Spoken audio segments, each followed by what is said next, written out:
అందరికీ నమస్కారం. Welcome to our channel. Jaganmohan Reddy గారు అధికారంలో ఉన్నప్పుడు ఆంధ్ర రాష్ట్రాన్ని ఎంతలా దోచుకున్నారో మనం ప్రత్యేకించి మాట్లాడుకోవాల్సిన అవసరం లేదు. సో రీసెంట్గానే మద్యం కుంభకోణం ఇంకా దర్యాప్తు జరుపుతూనే ఉంటున్నారు సిట్. ఇప్పటికింకా కూడా మద్యం స్కామ్ మీద ఒక యాక్యురేట్ వాల్యూ తెలియలేదు. జస్ట్ 3,500 కోట్లు అంటున్నారు కానీ యాక్యురేట్గా ఎంత ఉంది, ఖచ్చితంగా ఎంత ఉంది, ఇప్పుడు దాకా ఎంత స్కామ్ చేశారు, ఎంతమంది ఇన్వాల్వ్ అయ్యారో ఇంకా దర్యాప్తు జరుపుతూనే ఉంది. అంతిమ లబ్ధిదారుడు ఇంకా దొరకకుండానే ఇప్పుడు ఇంకొక విషయం బయటకు వచ్చిందండి. ఆంధ్రప్రదేశ్లో గత 2019 నుంచి 2024 వరకు కొనసాగిన వైసీపీ హయాంలో మద్యం స్కామ్ ఒక్కటే కాదు, చాలా స్కామ్లు జరిగింది. ఇప్పుడు ఆ మద్యం స్కామ్ను కూడా మించేసేలాగా శాండ్ స్కామ్ అయితే ఇప్పుడు రెడీగా ఉందండి. ఎంత చెప్పమంటారా? అక్షరాల 4,000 కోట్లు పైగానే. అంటే ప్రజెంట్ ఉన్న లిక్కర్ స్కామ్ కంటే కూడా 500 కోట్లు ఎక్కువగానే. లిక్కర్ స్కామ్ ఎంత అనుకుంటున్నారు? అంటే రఫ్గా, యాక్యురేట్గా కాదు, ఇప్పుడు దాకా బయటకు వచ్చింది ఎంత? 3,500 కోట్లు. ఇప్పుడు ఈ శాండ్ ఎంత? 4,000 కోట్లు. ప్రజెంట్ కూటమి ప్రభుత్వం ఇల్లు కట్టుకునే ప్రతి ఒక్కరికి కూడా ఇసుకను ఫ్రీగా అందజేస్తుంది. కానీ గత వైసీపీ ప్రభుత్వంలో ఇల్లు కట్టాలంటే చాలామంది వెనక్కి తగ్గిపోయారండి. ఒకటి రేట్లు, ఇసుక, సిమెంటు, కంకర, ఐరన్ ప్రతిదీ రేటే. స్లాబ్ వేద్దామంటే ఇంకా సామాన్యుడి పరిస్థితి అప్పుడు కుప్పలే. ఒక ఇల్లు కట్టాలంటే ప్రతి ఒక్కరి కోరిక ఏంటండి? ఇల్లు కట్టాలి, మంచిగా ఫ్యామిలీని బాగా చూసుకోవాలని. కానీ ఆ ఇల్లు కట్టడానికి కూడా ఇసుక కూడా అత్యంత రేట్లు. ఎన్ని యూనిట్లకి ఎంత రేట్ అనేది కూడా నేను స్పష్టంగా చెప్పలేను. అంత ప్రతి ట్రిప్కి మారిపోయేది. ఎవరైనా సరే ఒక నెలలో అరే మాకు ఈరోజు ఇల్లు కట్టుకుంటున్నాము, మొన్న నువ్వు తెప్పించుకున్నావు కదా, యూనిట్కి ఎంత, పలానా ఎంత అయింది. కానీ ఇప్పుడు అలా కాదు. ఈ నెల రోజులు అయింది కదా, ఇప్పుడు ఇంకా పెరిగిపోయేది ఇసుక రేటు. ఎంత అంటే అంత దోచుకున్నారు.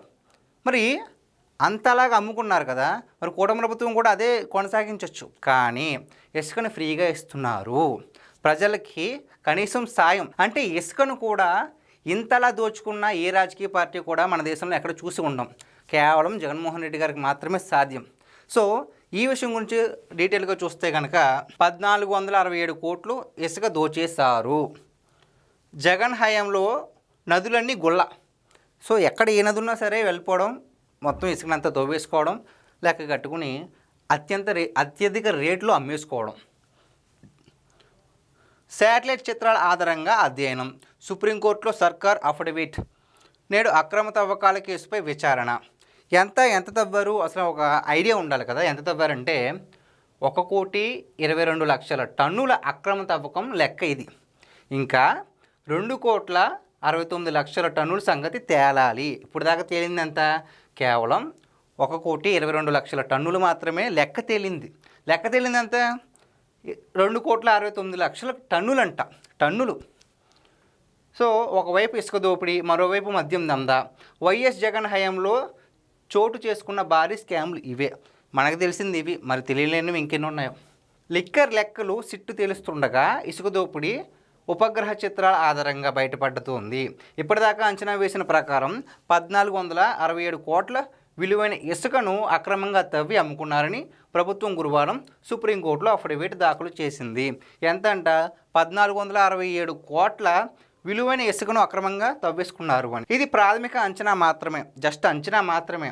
తుది లెక్కలు తెలిస్తే ఈ విలువ 4,000 కోట్లకు పైమాటే అంటున్నారు. ఇది ప్రాథమిక అంచనా మాత్రమే. తుది లెక్కలు తెలిస్తే గనక ఈ విలువ 4,000 కోట్లకు పైగా, అంటే మనం ఇందాక డిస్కస్ చేసుకున్నట్లుగానే లిక్కర్ స్కామ్ కంటే ఎక్కువ, 4,000 కోట్లకు పైమాటే అంటున్నారు. జగన్ ప్రభుత్వంలో జరిగిన అక్రమ ఇసుక తవ్వకాలపై సుప్రీంకోర్టులో విచారణ జరుగుతున్న సంగతి తెలిసింది. ఈ కేసు శుక్రవారం ధర్మాసనం ముందుకు రానుంది. ఈ సందర్భంగా కోర్టు మనకి తెలిపిన విషయాలు ఇవే. ఓవైపు ఏమో ఇంకా లిక్కర్ స్కామ్ గురించి ఒక కొలిక్కి రాలేదు, మరోవైపు ఇంకో దందా బయటకు వచ్చింది. అప్పుడే లిక్కర్ స్కామ్ బయటపడి నాకు తెలిసి ఒక 4 నెలలు అవుతుంది అనుకుంటా. 4 నెలల నుంచి ప్రతిరోజు ఏదో ఒక విషయం బయటకు రావడమే. ఎంతమంది పాల్గొన్నారు, ఎంతమంది దీంట్లో భాగమయ్యో కూడా ఒక్కొక్కరు తెలుసుకుంటే, ఒక్కొక్కరేమో భారతీయ సిమెంట్స్ డైరెక్టర్ అంటారు, ఇంకొకరేమో సీఎంఓ అంటారు. మొత్తం జగన్మోహన్ రెడ్డి గారికి సంబంధించిన వ్యక్తులే. ఇది ఇంకా కొలిక్కే రాలేదు. ప్లస్ మళ్ళీ ఇంకోటి ఇప్పుడు దీన్ని ఎవరికి అప్పగిస్తారు? సిఐడికా, సిబిఐకా, లేదంటే మళ్ళీ సిట్కేనా? మళ్ళీ ఇది దర్యాప్తు చేస్తున్నా, అది కూడా దాంట్లో ఎంతమంది ఉంటారో ఎవరికి తెలుసు. ఇది కూడా 4,000 కోట్లు అంటుంటే ఏంటి సార్, ఇది వేలకు వేలు దోచేసుకున్నారా? అంటే మీరు దోచుకున్నది ఏంటో చెప్పమంటారా? లిక్కర్ స్కామ్ వల్ల మీరు ఎవరి దగ్గర నుంచి దోచుకున్నారు? మద్యం బానిసల దగ్గర నుంచి దోచుకున్నారు. రూ. 100 ఉండేదాన్ని 200 చేశారు. ఒక సామాన్యుడు మందుకు అలవాటు పడినవాడు ఏం చేస్తాడు? పొద్దున్నుంచి కష్టపడినోడు ఒక 600, 700 కష్టపడితే పోయింది కదా 200 అని చెప్పేసి కనీసం నాకు రాత్రి పడుకునే సమయంలో సరే నాకు కాస్త ఉపశమనం కలుగుద్ది, మార్నింగ్ మళ్ళీ నేను పని చేసుకుని మా పిల్లల్ని మా కుటుంబాన్ని పోషించుకోవచ్చు అనే ఆలోచనలో తాగేస్తూ ఉంటాడు. కానీ మీరు రేట్లు పెంచితే పెంచారు, స్కామ్ చేసుకుంటే చేసుకున్నారు. నాణ్యమైన మద్యాన్ని సరఫరా చేస్తారా? లేదు, మొత్తం అంతా కల్తీ మద్యమే. మీ పుణ్యమా అంటూ కొన్ని వేల మంది లివర్లు పాడైపోయి హాస్పిటల్ చుట్టూ ఇంకా తిరుగుతూనే ఉన్నారు. అదంతా మీ పుణ్యమే. సో అంత దోచుకున్నారు. మళ్ళీ ఇప్పుడు ఏంటిది, ఇసుక దందా కదా, ఇసుక దందా నుంచి ఎవరి దగ్గర నుంచి దోచుకున్నారో తెలుసా? కష్టపడి రోజంతా కష్టపడి ఒక సామాన్యుడు రూపాయి కూడబెట్టుకుని సరే ఇల్లు కట్టుకుందాము, పిల్లకి పెళ్లి చేయాలి, ఇల్లు లేకపోతే అసలు పిల్లని చూసుకోవడం కూడా రారు అని చెప్పేసి ఒక తండ్రి అక్కడ అప్పులు చేసి ఇక్కడ అప్పులు చేసి ఆ పనులు చేసి ఈ పనులు చేసి కూడబెట్టుకున్న సొమ్ములో కొంత భాగం ఇసుక్కే పోతుంటే సో ఒక తండ్రి ఆశయాన్ని కష్టాన్ని కూడా మీరు దోచుకుంటున్నారు. ఒకటి సార్, మీరు అధికారంలో ఉన్నప్పుడు చాలా దోచుకున్నారు, కాకపోతే అప్పుడు బాగానే ఉంటుంది. తప్పు చేసినప్పుడు ఎప్పటికైనా సరే శిక్ష అనుభవించాల్సిందే అని ఒక లైన్ ఉంటుంది కదా, అది చూడడానికి జస్ట్ లైన్, కానీ అనుభవించినప్పుడు మాత్రమే దాని అర్థం పరమార్థం తెలుస్తుంది.